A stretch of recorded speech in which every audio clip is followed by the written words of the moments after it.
Vikramshila IAS coaching institute 14 बीघा ऋषिकेश। भारतीय इतिहास कर रहे थे हम लोग। आज हमने करना है कांग्रेस से पूर्व स्थापित राजनीतिक संस्थाएं और उनकी भूमिका। 1885 में कांग्रेस का उदय हुआ, कांग्रेस का गठन हुआ 1885 में लॉर्ड डफरिन के समय, एलन ऑक्टोवन ह्यूम ने किया। ठीक है, क्या उससे पहले भी राजनीतिक संस्थाएं थी देश में और उनकी क्या भूमिका थी, उनके बारे में पढ़ना है। प्री में क्वेश्चन बनेंगे, यहाँ से मेंस का भी क्वेश्चन बन सकता है और प्री में सिंगल क्वेश्चन बन सकते हैं। ठीक है, कांग्रेस की स्थापना से पूर्व भारत में अनेक राजनीतिक संगठनों की स्थापना हुई, जिनका उद्देश्य अपने अपने निर्धारित क्षेत्र में भारतीय राजनीति को नई दिशा देना था। मेंस में लिखा जाता है ऐसे। मैंने कहा जो वनडे एग्जाम की तैयारी कर रहे होते हैं उनको थोड़ा अटपटा सा लगता है कि ये पूरा पढ़ा जा रहा है, लेकिन जब आप मेंस में लिखोगे, माना क्वेश्चन आ गया कि कांग्रेस से पूर्व स्थापित राजनीतिक संस्थाएं और उनकी भूमिका के बारे में क्या कीजिए, 125 शब्दों में लिखिए या क्या बोलते हैं 250 शब्दों में लिखिए। तब आपको स्टार्टिंग ऐसे करनी पड़ेगी कि कांग्रेस की स्थापना से पूर्व भारत में अनेक राष्ट्रीय संगठनों की स्थापना हुई, जिनका उद्देश्य अपने अपने निर्धारित क्षेत्र में भारतीय राजनीति को नई दिशा देना था। बंगाल में स्थापित इस तरह के संगठनों में 1836 में स्थापित भाषा, लेकिन बहुत बड़े स्तर पर नहीं थी, प्रकाश नई दिशा देना का कार्य किया इन्होंने। ठीक है, अब दूसरा 1838 में, अच्छा क्या किया इन्होंने, इस संस्था ने सरकार की नीतियों की समीक्षा और सुधार कार्यों के लिए सरकार को प्रार्थना पत्र दिए।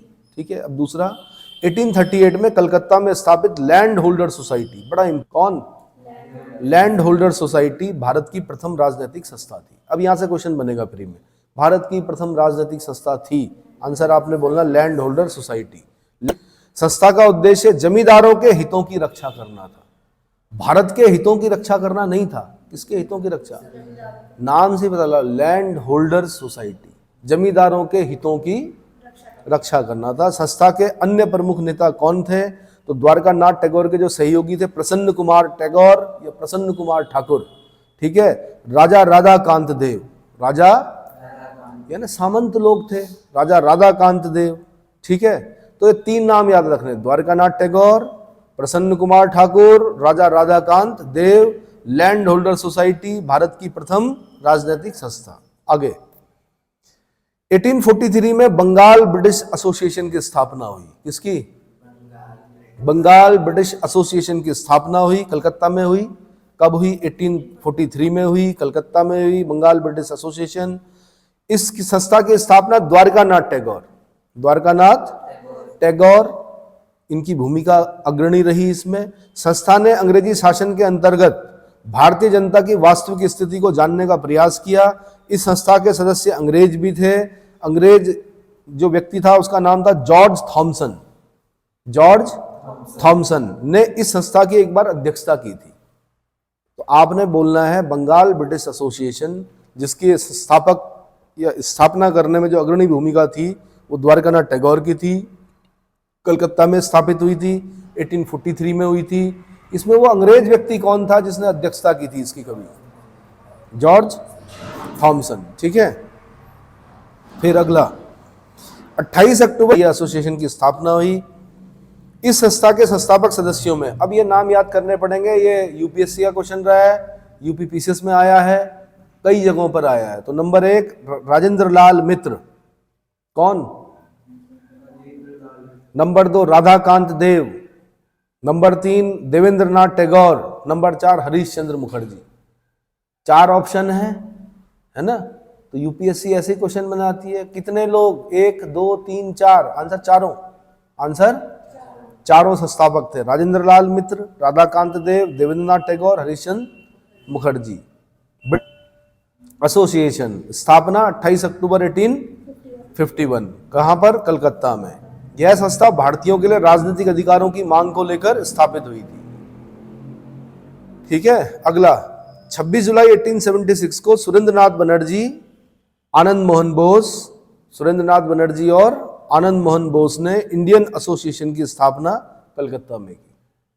कहां पर, ये वही सुरेंद्रनाथ बनर्जी हैं जिनके अखबार का नाम बंगाली है, जो कि इंग्लिश भाषा में था, किसमें था, अंग्रेजी भाषा में था। ये वही सुरेंद्रनाथ बनर्जी हैं कि जब पहली बैठक हो रही थी भारतीय राष्ट्रीय कांग्रेस की, उसमें मौजूद नहीं थे। क्यों नहीं थे, क्योंकि ये इंडियन एसोसिएशन की बैठक में बैठे हुए थे। और मैंने आपको बताया ये बड़े बुद्धिमान थे, इंटेलेक्चुअल आदमी थे। अगर ये शायद भारतीय राष्ट्रीय कांग्रेस के पहले अधिवेशन में होते तो शायद व्योमेश चंद्र बनर्जी पहले अध्यक्ष ना होते। कौन? व्योमेश चंद्र बनर्जी ना होते। बाद में फिर इन्होंने भी कांग्रेस में विलय कर दिया अपनी संस्था का। तो फिलहाल मैं बता रहा हूं कि इंडियन एसोसिएशन में 2 नाम याद रखने हैं आपने, सुरेंद्रनाथ बनर्जी और आनंद मोहन बोस, 26 जुलाई 1876। अखिल भारतीय स्तर की संस्था, यहां से क्वेश्चन बना है। कांग्रेस से पूर्व अखिल भारतीय स्तर की संस्था का सम्मान किसको प्राप्त था? Answer Indian association, Surendranath Banerjee and Anand Mohan Bose. Indian association, जब भी आप इंडियन एसोसिएशन बोल रहे हो ना तो बार बार सुरेंद्रनाथ बनर्जी, आनंद मोहन बोस भी बोलो। संस्था का नाम भले ही इंडियन एसोसिएशन हो, लेकिन संस्थापकों के नाम भी तभी याद होंगे जब बार बार रिवाइज करोगे।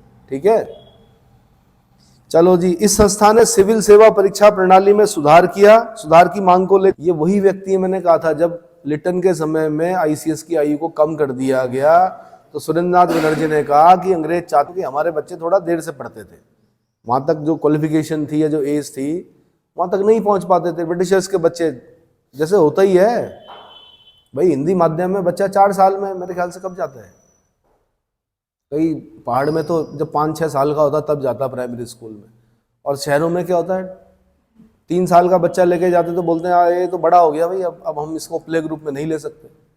मॉन्टेसरी पद्धति पर जो चलता है, हमें तो 2.5 साल का बच्चा चाहिए, है ना। अब तो शहरों में ये हो रहा है कि बच्चा पैदा होते ही साथ में सिफारिश शुरू हो जाती है कि भाई इसको एडमिशन देना है। कहाँ, पता नहीं क्या चाह रहे हैं माँ बाप, क्या बनाना चाह रहे हैं, है ना। और पहाड़ों में जो है, पहाड़ों में कई बार 5-6 साल का बच्चा होता तब जाता होगा स्कूल में, प्राइमरी स्कूल में, तब बराखड़ी सीखता है वो, बाराखड़ी। तो ऐसे देश के हाल भी वही थे। तो आईसीएस की आयु क्या हो गई, लिटन के समय में कम कर दी गई। सुरेंद्रनाथ बनर्जी ने पूरे भारत का भ्रमण किया और बताया कि ये क्या होनी चाहिए, बढ़ाई जानी चाहिए। समझ में आ गया। तो इन्होंने, इसलिए अखिल भारतीय स्तर का संस्था होने का सम्मान इन्हें प्राप्त है। इल्बर्ट बिल का भी इन्होंने क्या किया, आंदोलन चलाया, जो इल्बर्ट बिल विवाद हुआ था। 1866 में दादा भाई नौरोजी ने भाई लंदन में ईस्ट इंडिया एसोसिएशन, एक बार तो खाली इतना क्वेश्चन पूछा यूपी वालों ने कि ईस्ट इंडिया एसोसिएशन की स्थापना कहां पर की गई। हम पढ़ के गए दादा भाई नौरोजी ने की, grand old man of India बोलते हैं। 3 बार उन्होंने कांग्रेस की अध्यक्षता की, तीनों के सन याद किए। इन्होंने पूछा ईस्ट इंडिया एसोसिएशन की स्थापना कहां पर की, आंसर लंदन में की, टेम्स नदी के किनारे लंदन। किसके? टेम्स नदी के। तो इन्होंने क्या किया, तत्कालीन भारतीय समस्याओं से ब्रिटिश जनमत को प्रभावित करने के लिए किया था ऐसा। इसकी स्थापना, जो ईस्ट इंडिया एसोसिएशन की स्थापना की थी, तत्कालीन भारतीय समस्याओं से ब्रिटिश जनमत को प्रभावित करने के लिए इन्होंने ये स्थापित किया था। कहां करने? लंदन में। अब आप बोलोगे तो क्या फायदा हुआ? तो भाई ब्रिटिशर्स को भी तो अपने उसमें लेना था कि भारत में, हिंदुस्तान में गलत हो रहा है। तो वो काम किसने किया? वो दादा भाई नौरोजी ने किया, grand old man of India ने किया। जो बोल रहा ना, ब्रिटिश जनमत को प्रभावित करने के लिए, यानी ब्रिटेन के अंदर भी कई लोग ये थे जो मानते थे कि भारत के साथ ब्रिटेन अच्छा नहीं कर रहा है। क्या भारत में जो नीतियां हैं वो गलत हैं। कई जगह पर आपने स्टेटमेंट देखे होंगे अंग्रेजों के, खुद अपनी सरकार का विरोध करते हुए दिखाई देते हैं। और लास्ट में आप देखते भी हैं, देश इसलिए आजाद हुआ क्योंकि वहां लेबर पार्टी की सरकार बनी। एक्सट्रीमिस्ट होते तो कभी नहीं बनती, कभी देश आजाद नहीं होता। एक्सट्रीमिस्ट नहीं बोलेंगे, सॉरी, कंजर्वेटिव पार्टी की सरकार होती तो नहीं बनती, देश आजाद नहीं होता। लेबर पार्टी सत्ता में आई तब जाके देश आजाद हुआ। क्लेमेंट एटली, आजादी के समय कौन था प्रधानमंत्री वहां का? क्लेमेंट एटली, है ना। अब बच्चे याद करके गए कि आजादी के समय कौन था ब्रिटेन का प्रधानमंत्री, सबने कहा क्लेमेंट एटली। पक्का? हाँ, क्लेमेंट एटली। और उन्होंने पूछा कि 1857 के रिवोल्ट के समय कौन था ब्रिटेन का प्रधानमंत्री? कौन था? पाल्मस्टन था। कौन था? पाल्मस्टन था। और जब गोल में सम्मेलन हो रहे थे तब मेरे ख्याल से चर्चिल था, विंस्टन चर्चिल, अर्धनंगा फकीर कहता है जो गांधी जी को। ठीक है भाई, ब्रिटिश जनमत को प्रभावित करने के लिए 1884 में मद्रास में, सुनिए, मद्रास में A.V. राघव चेरियार, जी सुब्रमण्यम अय्यर और पी आनंद चार्लू के प्रयासों से मद्रास महाजन सभा की स्थापना हुई, जिसका उद्देश्य था स्थानीय संगठनों व संस्थाओं के कार्यों का मूल्यांकन करना। क्या था? स्थानीय संगठनों व संस्थाओं के कार्यों का मूल्यांकन करना। 1884 मद्रास। 3 नाम याद रखने भाई आपने, थोड़ा सा दक्षिण भारतीय नाम है बट एकदम से याद नहीं होते हैं, बार बार रिवाइज करना पड़ेगा आपको। A.V. राघव चेरियार, जी सुब्रमण्यम अय्यर और पी आनंद चार्लू। किनको बोलते हैं सुब्रमण्यम? कुमार कार्तिकेय को कहा जाता है सुब्रमण्यम। चेक कर लो एक बार, कार्तिक स्वामी है ना, कुमार कार्तिकेय जो हैं उन्हीं का नाम, एक नाम क्या है शायद, अय्यर और पी आनंद चार्लू, मद्रास महाजन सभा। फिर अगला 1877 में पूना में, 1877 में, मैप में भी खिसकते रहो थोड़ा है, कभी मैं मद्रास में बता रहा हूं तो कभी मैं पूना में बता रहा हूं। जब मैं मद्रास में बता रहा हूं तब आपको कहां जाना है? चेन्नई जाना है, तमिलनाडु में जाना है। जब मैं पूना बोल रहा हूं तो आपको महाराष्ट्र में आना है। समझ में आ गया? तो आपके लिए तो ऋषिकेश से नीचे पूरा दक्षिण भारत है, मतलब ऋषिकेश से जैसे ही पार किया, पुल पार हुआ और दक्षिण भारत शुरू हो गया, तो ऐसा नहीं करना है, ठीक है? हाँ, 1877 में पूना में महादेव गोविंद रनाडे, जस्टिस महादेव गोविंद रनाडे द्वारा पूना सार्वजनिक सभा की स्थापना की गई। किसकी? पूना सार्वजनिक सभा की स्थापना की गई। इस संस्था ने जनता में राजनीतिक चेतना के संचार का कार्य किया। क्या किया? तो जब भी पूना सार्वजनिक सभा का नाम आएगा तब तब जस्टिस महादेव गोविंद रनाडे का नाम आएगा। जब जब जस्टिस महादेव गोविंद रनाडे का नाम आएगा तब तब उनके जो राजनीतिक शिष्य हैं, कौन? गोपाल कृष्ण गोखले का नाम आएगा। जब जब गोपाल कृष्ण गोखले का नाम आएगा तब तब सर्वेंट ऑफ इंडिया सोसाइटी का नाम आएगा। और जब जब गोपाल कृष्ण गोखले का नाम आएगा तब तब महात्मा गांधी का नाम आएगा, क्योंकि महात्मा गांधी के राजनीतिक गुरु गोपाल कृष्ण गोखले, गोपाल कृष्ण गोखले के राजनीतिक गुरु जस्टिस महादेव गोविंद रनाडे, दादा गुरु है ये गांधी जी के। ठीक है। 1875 में बंगाल में, अब बंगाल में आ जाइए भैया, बंगाल कहाँ हो गया? ईस्ट में हो गया आपके इस तरफ, ठीक है। तो ऋषिकेश के इधर ईस्ट, ऋषिकेश के उधर वेस्ट, ऊपर नॉर्थ और नीचे साउथ। तो खाली वहीं तक सीमित मत रहना। मैं अब बंगाल में हूं तो बंगाल में आपने आना शिशिर कुमार घोष। कौन? शिशिर कुमार घोष। इंडिया लीग, कौन? इंडिया लीग की स्थापना की, जिसका उद्देश्य भारतीयों में राष्ट्रवाद की भावना को जगाना और राजनीतिक शिक्षा को प्रोत्साहित करना था। राजनीतिक शिक्षा को प्रोत्साहित करना था, ठीक है। तो जब भी इंडिया लीग नाम आएगा 1875 याद रखना है, बंगाल याद रखना है और शिशिर कुमार घोष का नाम याद रखना है, ठीक है जी। 1885 में फिरोज शाह मेहता, बंबई का बिना ताज का बादशाह। कौन? फिरोज शाह मेहता। फिरोज शाह मेहता, बदरुद्दीन तैयब जी। बदरुद्दीन तैयब जी कौन? अभी बता देता हूं मैं। और केटी तेलंग। पहले 3 नाम याद रखिए। कौन कौन? फिरोज शाह मेहता, बंबई का बिना ताज का बादशाह। बदरुद्दीन तैयब जी कौन? पहले मुस्लिम अध्यक्ष भारतीय राष्ट्रीय कांग्रेस के आगे चलकर बनते हैं। यही बनते हैं? हाँ जी, यही बनते हैं कि नहीं? कहाँ? मद्रास में। मद्रास में, क्योंकि पहला अधिवेशन कहाँ होता है? बंबई में होता है, दूसरा कलकत्ता में होता है, उसमें दादा भाई नौरोजी बनते हैं, तीसरा कहाँ होता है? मद्रास में होता है, बदरुद्दीन तैयब जी बनते हैं, पहले मुस्लिम अध्यक्ष कांग्रेस के। चौथा? अरे पक्का चेक करो, प्रयागराज बोलो, योगी जी नाराज हो जाएंगे नहीं तो।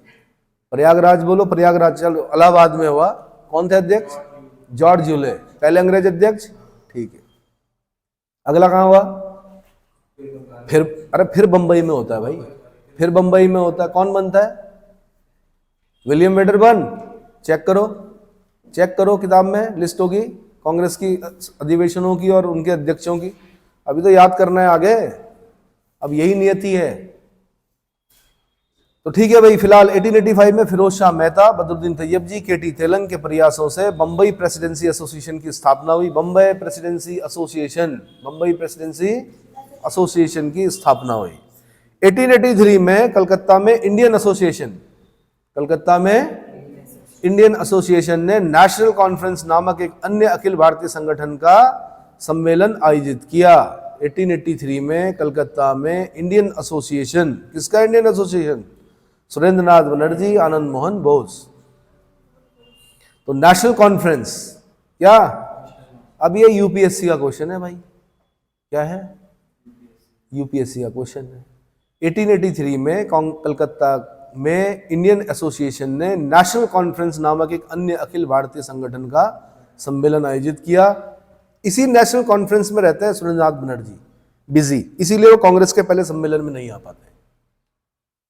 समझ में आया? ठीक है। अब इसके बाद मैं बताऊंगा भारतीय राष्ट्रीय कांग्रेस की स्थापना 1885, उसको मैं अगले लेक्चर में बताऊंगा। कितना है? ठीक है। तो इसको बताने से पहले 1885 भारतीय राष्ट्रीय कांग्रेस की स्थापना को बताने से पहले सबसे पहले आप जाइए कहां पर? भारतीय राष्ट्रीय कांग्रेस के जितने अधिवेशन हैं, पढ़ने से पहले याद कर लीजिए भाई। क्या याद करने हैं? जितने भी अधिवेशन है, तो जैसे 4 तो मैंने बता दिए कि पहला अधिवेशन भैया बंबई में हुआ, वैसे पूना में होना था, प्लेग फैल गया था, इस वजह से कहाँ हुआ वो? बंबई में हुआ। कहाँ पर हुआ बंबई में? गोकुलनाथ तेजपाल संस्कृत महाविद्यालय में हुआ। कहाँ पर हुआ? कितने लोगों ने भाग लिया? हाँ जी, 72 लोगों ने भाग लिया, है ना?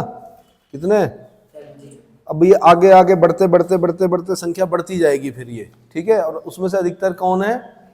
अधिकतर लोग वकील हैं। क्या है?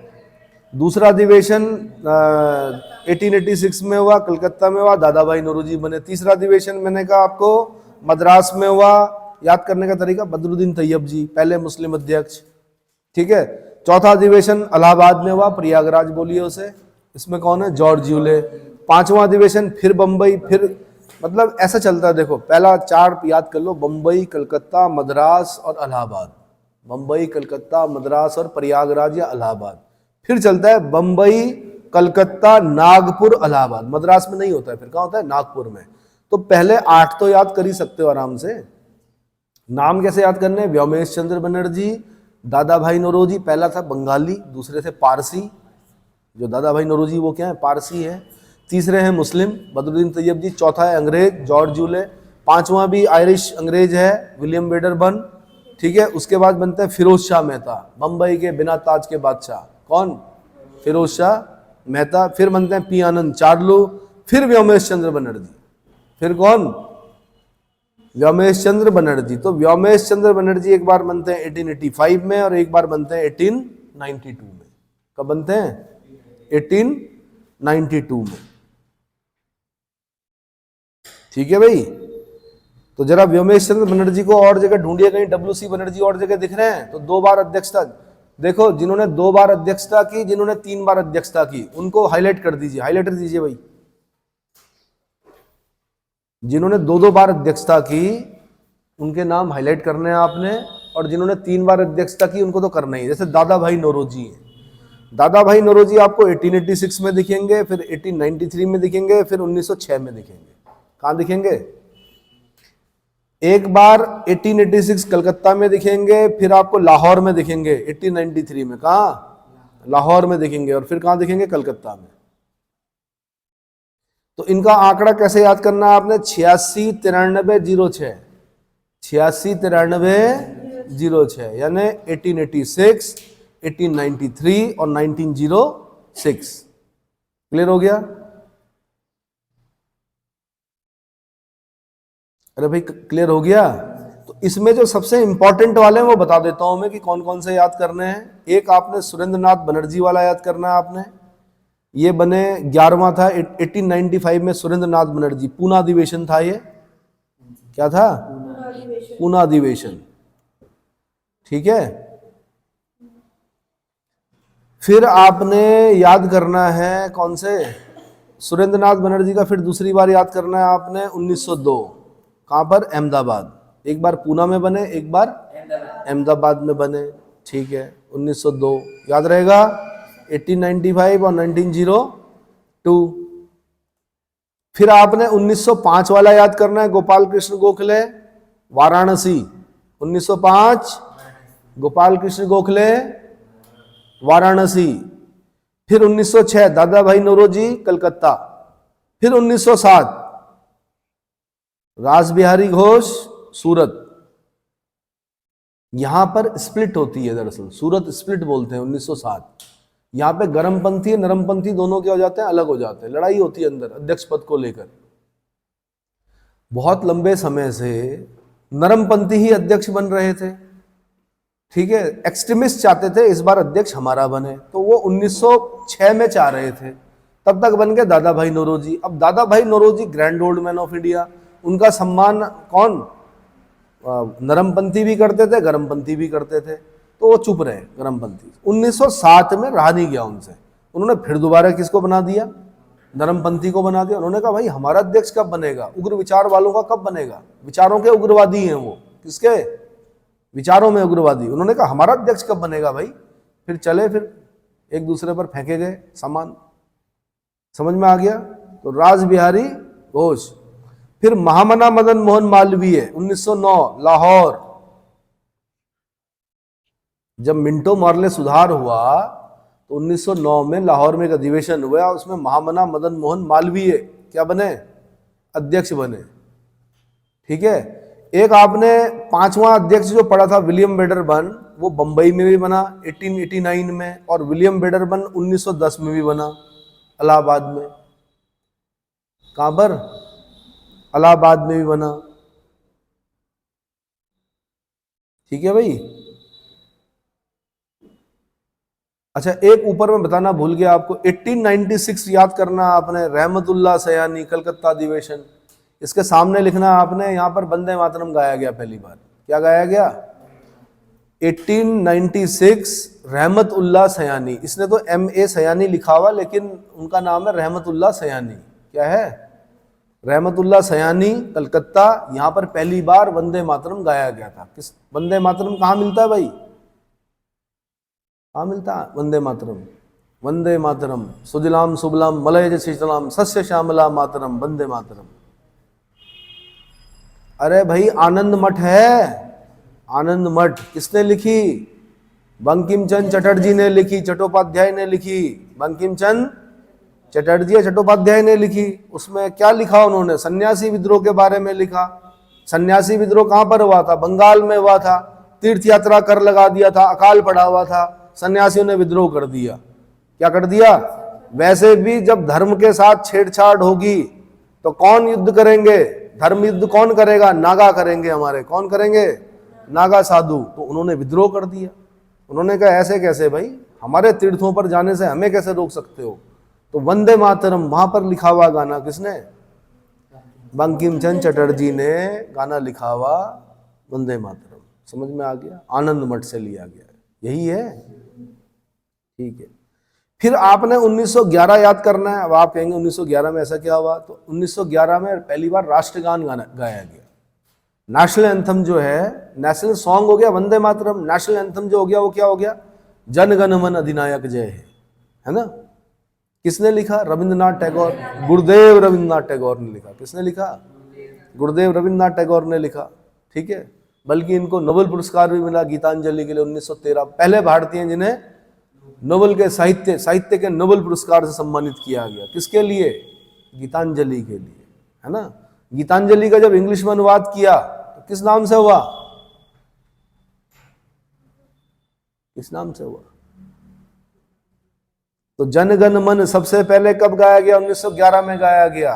अध्यक्षता कौन कर रहा था कलकत्ता अधिवेशन की, आंसर बिशन नारायण धर कर रहे थे। कौन कर रहे थे, बिशन नारायण धर कर रहे थे।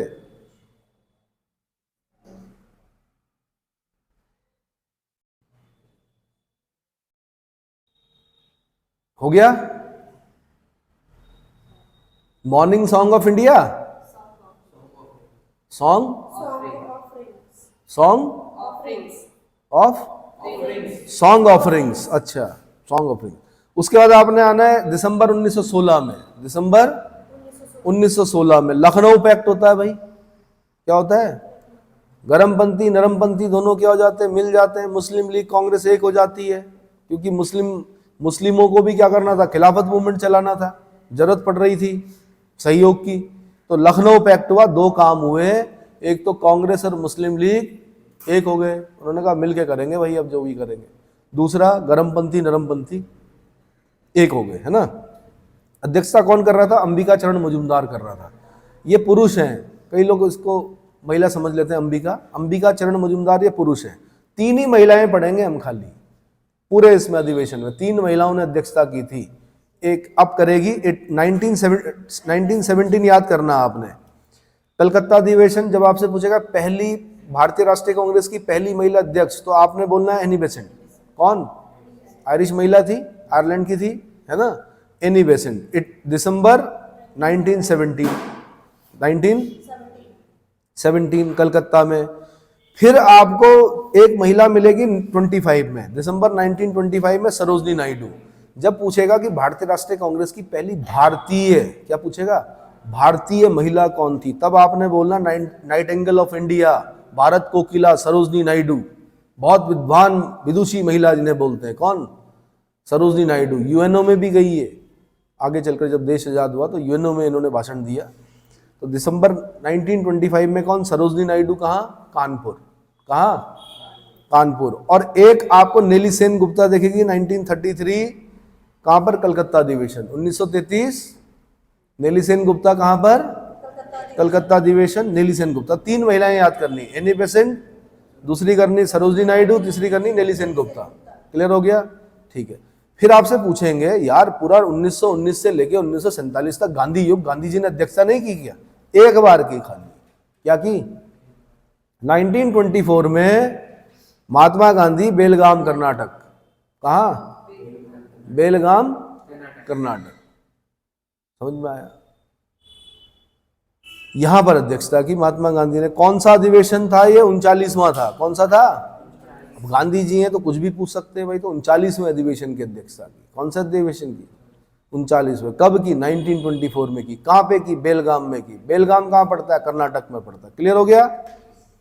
अच्छा, अब ये मदन मोहन मालवीय पढ़े थे हमने अभी थोड़ी देर पहले। 1909 में भी की मदन मोहन मालवीय ने, और फिर मदन मोहन मालवीय ने 1918 में की दिल्ली में। महामना मदन मोहन मालवीय। हिंदू महासभा में भी पढ़ेंगे इनका नाम हम। हरिद्वार आया करते थे, हिंदू महासभा के अधिवेशन हुआ करते थे हरिद्वार में कभी। ठीक है, तो महामना मदन मोहन मालवीय हो गया। 1919 में दिसंबर मोतीलाल नेहरू। मोतीलाल नेहरू अमृतसर। कहां पर? अमृतसर में। ठीक है।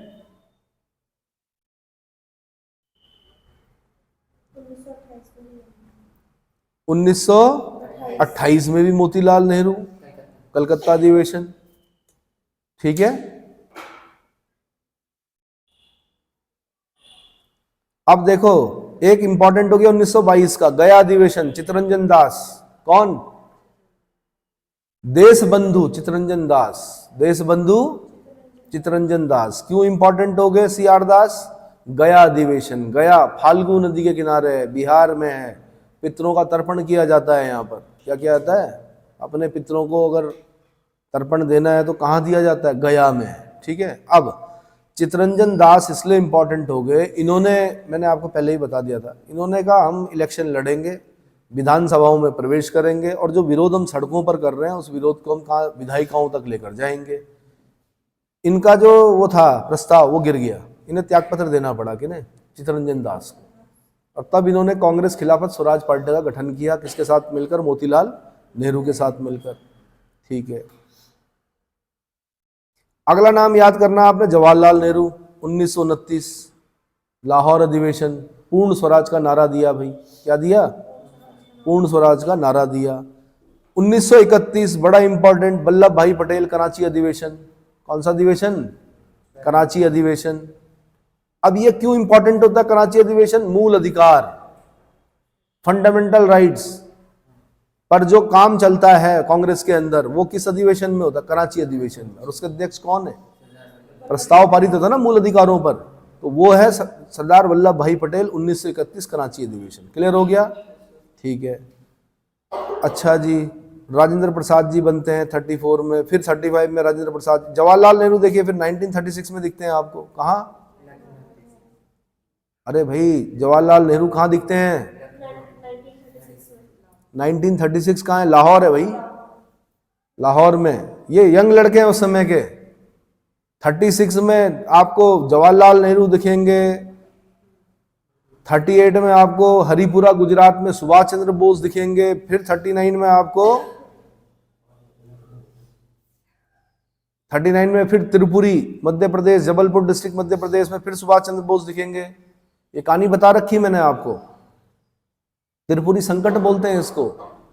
सुभाष चंद्र बोस के खिलाफ महात्मा गांधी पट्टाभी सीतारामैया को खड़ा करते हैं, पट्टाभी की हार हो जाती है, पट्टाभी सीतारामैया हार जाते हैं। गांधी जी कहते हैं पट्टाभी की हार मेरी हार है। तो सुभाष चंद्र बोस अध्यक्ष रहते हैं, लेकिन फिर दिक्कतें शुरू हो जाती है। गांधी के प्रत्याशी को हराकर आप कितने देर तक क्या रहोगे, अध्यक्ष पद पर रहोगे। बाद में त्याग पत्र देते हैं, फॉरवर्ड ब्लॉक बनाते हैं। फॉरवर्ड ब्लॉक बनाने के बाद नज़रबंद कर दिया जाता है। फिर नज़रबंद करके ये एक दिन चुपचाप अंधेरे में भागते हैं, फिर अफगानिस्तान जाते हैं। जियाउद्दीन पठान पासपोर्ट पर नाम लिखा होता है इनका। फिर ऑर्लैंडो मोसेटो के नाम से जर्मनी जाते हैं, फिर हिटलर से मिलते हैं, फिर यू बोट में बैठ के जापान जाते हैं। फिर जापान में इन्हें कौन मिलते हैं? रास बिहारी बोस मिलते हैं। रास बिहारी बोस कहते हैं अब आप आज़ाद हिंद फौज की क्या करोगे, कमान संभालोगे, नेतृत्व संभालोगे। और फिर नेताजी सुभाष चंद्र बोस क्या बनते हैं? हेड बनते हैं किसके? आज़ाद हिंद फौज के। हालांकि आज़ाद हिंद फौज का जो कंसेप्ट था वो कैप्टन मोहन सिंह के दिमाग की उपज थी। किसकी? कैप्टन मोहन सिंह ने कहा था कि हम अभी अंग्रेजों की तरफ से लड़ रहे थे, जापानियों ने हमें बंदी बना दिया, तो या तो हम इस बंदी गृह में क्या कर दें, बैठे रहें, या फिर हम जापानियों की तरफ से अब अंग्रेजों से लड़ें। क्या करें? जापानियों ने कहा ठीक है भाई, बढ़िया तो है, फ्री के सिपाही मिल रहे हैं हमें, अभी तक आप हमसे लड़ रहे थे तो हमने आपको कैद किया, अब अगर आप अंग्रेजों से लड़ना चाह रहे हो तो हम आपको स्वतंत्र करते हैं, हम आपको गोला बारूद बंदूकें सब देंगे। और फिर सुभाष चंद्र बोस ने क्या किया भाई? एक आह्वान किया, तुम मुझे खून दो मैं तुम्हें आजादी दूंगा। फिर दूसरी बात उन्होंने कहा दिल्ली चलो दिल्ली चलो। और जितनी महिलाएं थी विदेशों में उन सब ने अपने जेवर रख दिए। किसके लिए?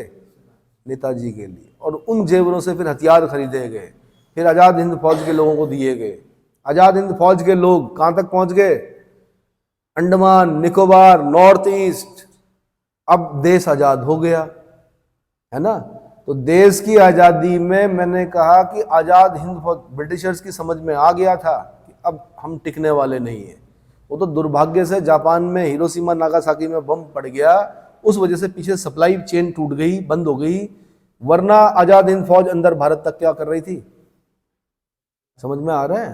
तो आजादी में आजाद हिंद फौज का भी उतना ही बड़ा योगदान है। उतना ही बड़ा योगदान रिटिंग्स विद्रोह का भी है, नौसैनिक विद्रोह, तलवार नामक जहाज से स्टार्ट हुआ था जो। ठीक है, चलो जी, त्रिपुरी संकट समझ में आ गया। त्रिपुरी कहाँ पड़ता है? जबलपुर डिस्ट्रिक्ट मध्य प्रदेश में पड़ता है। ये त्रिपुरा नहीं है, कहीं आप उसको क्या करो, मिटाकर त्रिपुरा लिख दो। त्रिपुरी जबलपुर डिस्ट्रिक्ट मध्य प्रदेश और हरिपुरा गुजरात। 1938 1939 कौन? सुभाष चंद्र बोस। यंग लड़के हैं ये, उस समय यंग है मतलब। और उससे पहले कौन? जवाहरलाल नेहरू 1936 में, ये भी यंग है। ठीक है, उस समय। फिर बनते हैं भाई 40 से लेकर और 45 तक मौलाना अबुल कलाम आजाद। रामगढ़ झारखंड में पड़ता है ये सबसे लंबी अवधि तक भारतीय राष्ट्रीय कांग्रेस के अध्यक्ष रहने वाले व्यक्ति कौन? मौलाना अबुल कलाम आजाद। मौलाना अबुल कलाम आजाद। और सबसे छोटी उम्र में भी कांग्रेस के अध्यक्ष बनने वाले कौन? मौलाना अबुल कलाम आजाद। 1920 में एक विशेष अधिवेशन हुआ था कांग्रेस का, उसकी अध्यक्षता की थी किसने? मौलाना अबुल कलाम। तो सबसे कम उम्र में बनने वाले कौन? मौलाना अबुल कलाम आजाद। सबसे अधिक समय तक भारतीय राष्ट्रीय कांग्रेस के अध्यक्ष रहने वाले कौन? मौलाना अबुल कलाम आजाद। जन्म कहाँ हुआ था? मक्का में हुआ था। पहले शिक्षा मंत्री भी थे ये हमारे। यूपीएससी ने पूछा इनका जन्म कहाँ हुआ? मक्का मदीना पता है ना कहाँ है? सऊदी अरब में है ना। जब हर एक मुस्लिम को अपने जीवन काल में एक बार मक्का की यात्रा, मक्का मदीना जाना पड़ता है, क्या बोलते हैं उसको? हज यात्रा है ना। हज यात्रा करेगा जब तो क्या। और ये भी ध्यान रखना, उसमें किसी प्रकार का कोई सहायता नहीं लेनी है, अपनी कमाई से जाना है। क्या? किससे जाना है? अपनी कमाई से जाना है। मैंने अपने जीवन काल में, जैसे हिंदुओं के लिए है ना कि क्या करना है, 12 ज्योतिर्लिंगों के दर्शन करने हैं, 4 धाम देखने हैं, तो अपनी कमाई से, उधार लेकर नहीं। कैसे? कोई सब्सिडी नहीं, अपनी कमाई से जाना है। चलो, तो मौलाना अबुल कलाम आजाद हो गए भाई, ठीक है। उसके बाद 1946 में जो थे वो JB कृपलानी थे, मेरठ अधिवेशन, ठीक है भाई। और 1948 में कौन थे? पट्टाभी सीतारमैया, जयपुर। 1948 में पट्टाभी सीतारमैया, जयपुर। तो समझ में आ गया। कुल मिला के जब हमने हाईलाइट करना शुरू किया तो ये देखा कि 2/3 क्या हो चुका है, हाईलाइट हो चुका है। इसका मतलब क्या हुआ? इसका मतलब ये हुआ कि 1885 से लेकर 1948 तक जितने भी अधिवेशन हुए, उसमें जो अति महत्वपूर्ण मैंने बताया वो तो याद करना ही है।